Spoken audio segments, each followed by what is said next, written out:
Hi, I'm Greg McCollum, founder of the Complete Legal Defense Team here in Myrtle Beach, and I'm here to talk to you about DUI.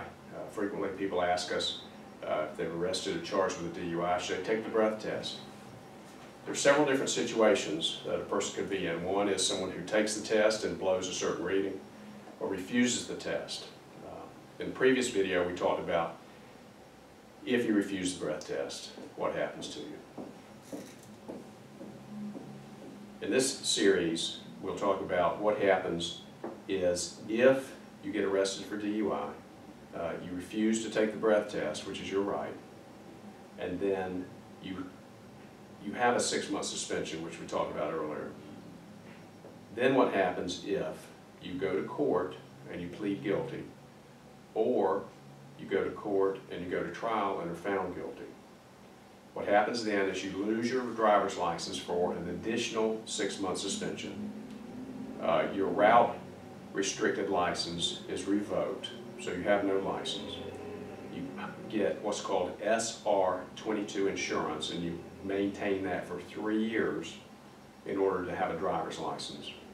And then you must also go and have what's called an interlock ignition device installed in your car. An interlock ignition device, sometimes called by lawyers an IC device, is relatively new here in South Carolina. It's been in effect for about 1.5 years now, and it's starting to affect people, and it could be a big surprise to a lot of people. An interlock ignition device is something that is installed in your car, and you have to blow, in other words, take a breath test in order for your car to crank.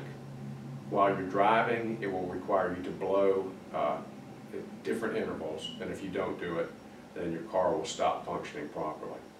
You must have this interlock ignition device for the full period of your suspension. You must pay to have it installed, and you must make, I think, monthly payments on it. In addition to that, it has to be adjusted and tuned from time to time, and so you're responsible for taking it into the shop and having those things done.